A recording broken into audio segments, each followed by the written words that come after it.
Cool, right. It's Shells and Moshville Times here with. And it's Ricky of Moshville Times, and who do we have today? Callis. Squee. Dan. Linz.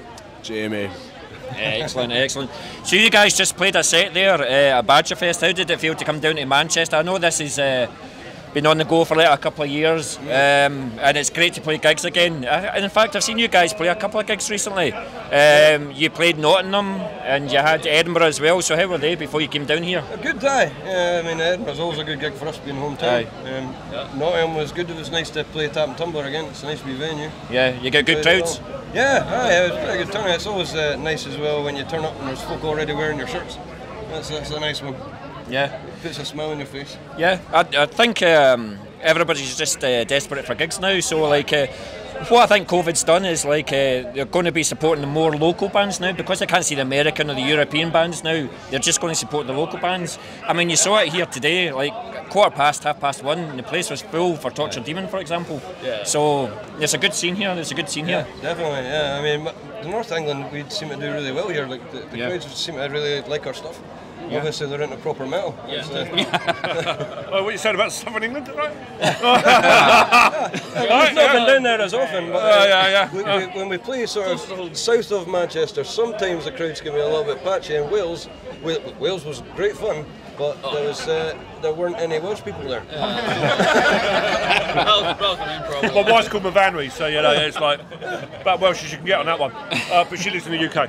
In England, sorry, I should say. Wales, you are still part of us at the moment. As it stands. But yes, so obviously the South does have a music scene. Well, London's great. Like, well, where I am, to be fair, it's died a bit of a death, and we want to get more metal down there. So, well, we will play there. Oxfordshire, that's where you need to come. There is a Rapid Fest, the one decent festival we have, I think. Excellent. But we need more metal, so we definitely want bands of your calibre. Well, we're definitely up for it. If you book us, we will come. Dickhead down south. In both senses of the word. Sorry? If you book us, we will You didn't come. want to hear that a second time.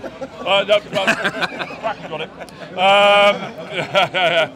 So bring your wet wipes. But So anyway, you guys, how do you enjoy your set? I mean, like, you know... It's a lot of fun, man. The great crowd response, brilliant sound. The sound guy was great. The festival's so well organised. Everyone's been so helpful and friendly. It's just been great, right?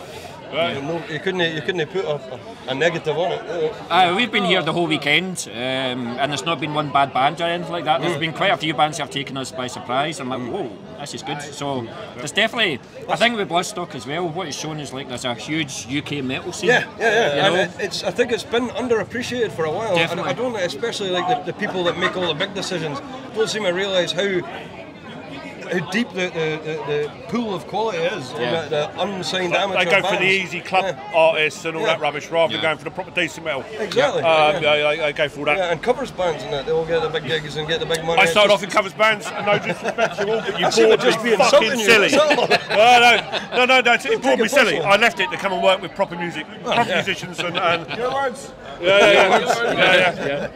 But it was a number of months since I interviewed Iron Altar then, so I think it's about 6 or 7 months. So you got any new material? You're going to be, what you doing? Are you recording? What's happening? some Wham influences going on. Well, we'll be recording probably starting next year, maybe spring or something like that. It's album number 2.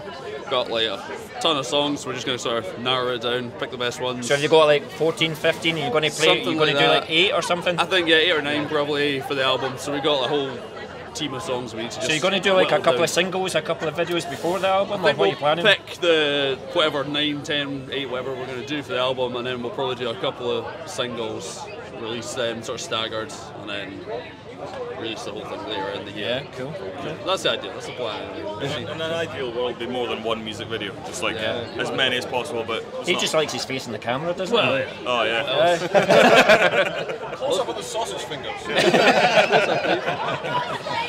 But you've obviously played a couple of gigs in the last few days, and you've came here. Have you got anything else coming up before the end of the year or beginning of next? Or are you just going to concentrate on the recording? Writing and recording, I think we're on not really a hiatus, but we can't really gig very much because this gentleman here is expecting, as you can tell. Yeah. Is it twins? So I will be concentrating on getting all the writing honed for the album recording, get the album recorded, and in the spring next year we'll start. Have you ever thought of just replacing them? Well, yeah, several times, yeah. He does all the organising, so that's a bit of a fun for You can be the manager if you want. How do we do this again? You said that last night as well. Come on.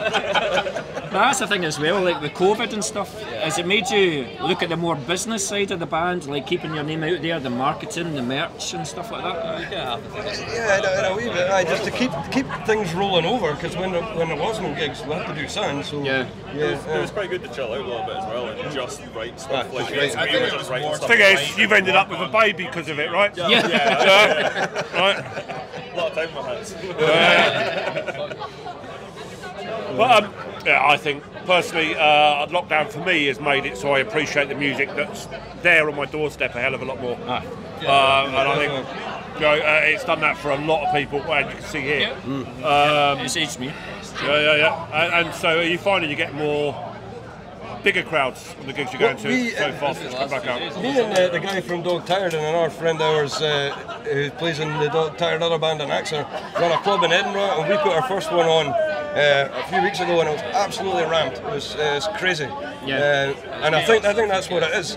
It's like you say, people have missed it and they've realised that they've missed it. So when previously they maybe would have gone, I fancied that gig, but I'm just going to sit and have a pint in the house or whatever. They're not doing that. They're coming out. I mean, see, Glasgow can sometimes be a wee bit fickle. You can play to like 20, 30 people or whatever. But I was at the Diminiside EP launch and it was 130. You know, so it was like brilliant, absolutely brilliant. So, all fair play to you, man, coming down here. Well, obviously it was like 3.5 hour journey down here, but hopefully it'll be event free going back up the way. You'll get stopped by the police again. You've not mentioned the Scottish scene yet, Ricky, that you do every time you interview a Scottish band? Well, there is a healthy Scottish scene. I mean, there is. Some would say the best, I don't know. I'd say the best in what used to be the UK. That's definitely. Not my words, but. Well, I mean, it's definitely growing. People just have to look a wee bit deeper and find it. I mean, like I said, Diminiside, they played the first band on the bill, like Ahead of the Traitor, was the first gig, and they just killed it. They absolutely rammed it, you know. So, and you guys, Dog Tired, Burning a Dream. Burning a Dream. Good friends of ours, great band. Step up their game a little bit. It helps other bands because you have to be better to look good as well. You know what I mean? You're like, oh, these guys are killing it, and it just increases the quality. Well, I mean, there's loads of guys. I just have to ask another question because that raises a very good point. See, when you play like Glasgow and Edinburgh, is it sometimes safe? You know what to expect. Whereas you're coming down here and you're like, maybe it's the first time that these guys have seen you. We have to impress here. We have to kick ass. You just want to play as well as you can, you know what I mean? Not fuck it up and just and have a good time. Like, it's, That's the aim, I guess. Ricky's for sure. question, and who fucked it up most? Who made the most mistakes? Who made the mistakes? Definitely not myself. I did one howler, but hopefully no one noticed. You forgot your own lyrics? Oh yeah. I played impeccably. Never made mistakes. Well, it was a perfect set then, right? Absolutely. Well, listen, guys. See, when you get your new material, we obviously we work for Moshville Times, but we've also got Moshville Radio as well. So when you've got like your new singles coming out and stuff like that, send them to us. We'll play on the radio. We'll get you on the radio. Amazing. We'll chat to you on the radio. See what you guys are into, if your influences as well. We'll check out that, play some of those songs as well. Definitely. Definitely, man. That sounds great. Cool. Cool. Man, appreciate what you're doing. I mean, guys, you really helped the scene. We have some limits. We have to get you to sign a little contract. No shitty 80s music allowed. Right, we'll have to take this argument off camera. You've had the lamb slam right there. Listen, guys, it's been an absolute pleasure talking to you. We'll be in touch with you soon. Appreciate it. Cheers. Have a good one. Thank you very much, guys. Cheers.